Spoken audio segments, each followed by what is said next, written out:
So I've been gone for quite some time, and to be honest, I've been doing a lot of college shit. College has kind of been in the way at the moment. I have a lot of exams to do, and I've had a lot of stupid side shit that I really didn't want to do, and as a result, I couldn't make a video for what started off as a week, and then 2 weeks, and then it became 2 fucking months.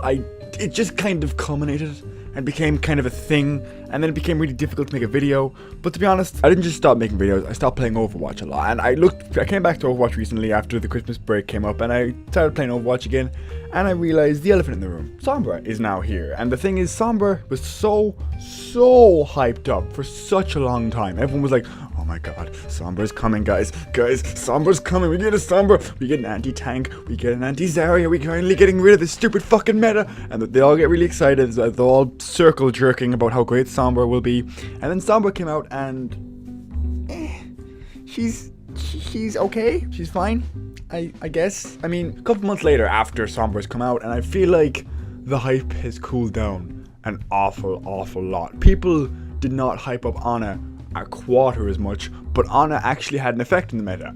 Ana was one of the most played new supports that came out because people loved her ult so much. The ult was a guaranteed team kill in a lot of competitive situations. Ryan with an ult on him does so much damage, and the speed boost before pre-patch Ana was fucking ridiculous. Post-patch Sombra, I mean like pre-PTR and post-PTR Sombra, both of them weren't that fantastic. Both of them were okay. Before we get into it, let's talk about her toolkit. Her toolkit is pretty straightforward. She has an invisibility cloak, which basically makes her for about, I think, 10 seconds. It makes her invisible and she can run around and nobody can really see her. Second, there is a teleporting thing. I don't know what the hell it's called, but basically you throw it on the ground and you can run away for 15 seconds, and within those 15 seconds, if you press E, you go back to where that place is. It basically means it's very difficult to kill you. Between that and the cloak, it is extremely difficult to kill a Sombra in the long term.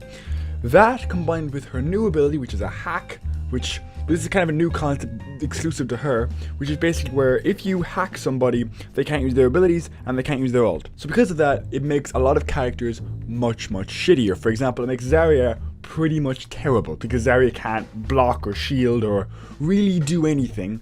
Same with Ryan, because Ryan can't shield. That's pretty important for Reinhardt. So in saying that, her hack makes her extremely useful against a Ryan and a Zarya. It makes her really good.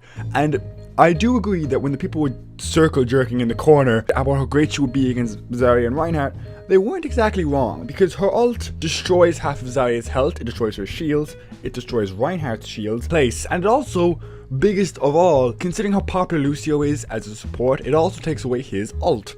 So between all of that, her ult is definitely useful, as is all of her toolkit. It can actually find some use in certain situations. It's very good against Zarya, against Ryan, against Lucio. There are certain characters where she just shines so well. However, and this is a big however, the reason she is only situational and nothing more, and she kind of needs a small buff, is her damage.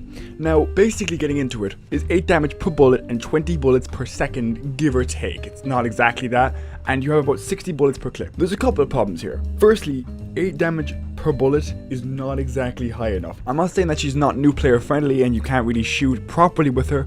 The point I'm making is that if you shoot every single bullet perfectly on target, you still probably won't kill your target. Let me explain. Every tank has about 500 health or more except for Zarya. That's pretty much a given fact. The maximum damage Sombra can do with her gun, with the 8 damage per second, is 480 damage because she has 60 bullets in the clip. That's just basic math. Now, I'm not including headshot crits in there, but that's an even more complicated thing, and it requires even more god tier aiming. But if you get every single bullet in, you don't kill a tank.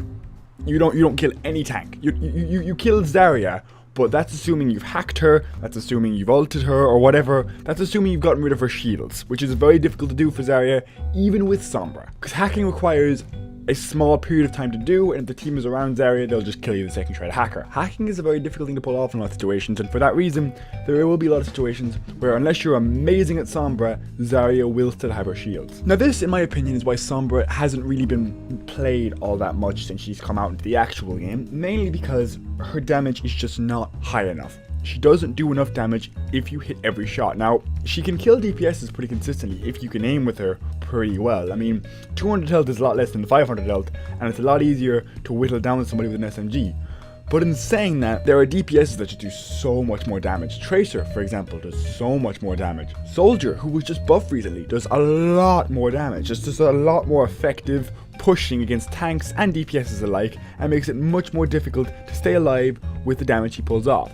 Sombra's damage just pales in comparison to most good DPS. If you looked at the flat damage of Sombra, you would tell me that the damage levels are similar. However, you have to consider quite a few confounding variables. Firstly, you have to consider the damage fall off that Sombra has.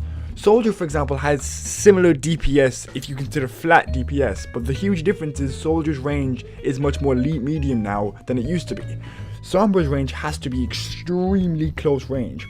Now, if you take out the characters that have a close range as well, like Reaper and Tracer, Reaper has a way of getting away quickly and has a huge damage burst, bigger than almost all of the DPSs.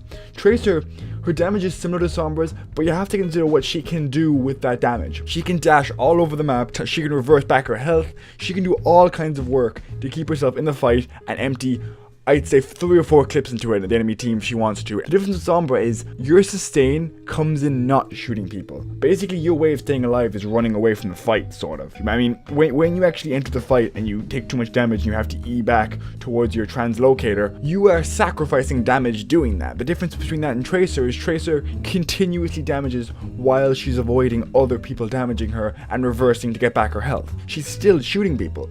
Sombra has to run back into the fight after doing that, and it's kind of a loop where the damage overall now after that will be much less than other DPSs. That and the fact that her toolkit, including her ult, doesn't really deal damage, it's just a utility thing, kind of makes it so that her damage fall off is kind of tiny compared to other DPSs, and makes her, even in the flanking case where she's supposed to shine, makes her sort of weak compared to the other options, like for example Reaper or Tracer. So overall, from what I've seen of Sombra in the more recent updates, her damage isn't good enough. She just doesn't do enough. Her forwarding as a DPS just isn't exactly fantastic. However, that doesn't mean she's horrible. She's definitely playable, she is usable as a flankable class, and she's definitely difficult to kill because of her E.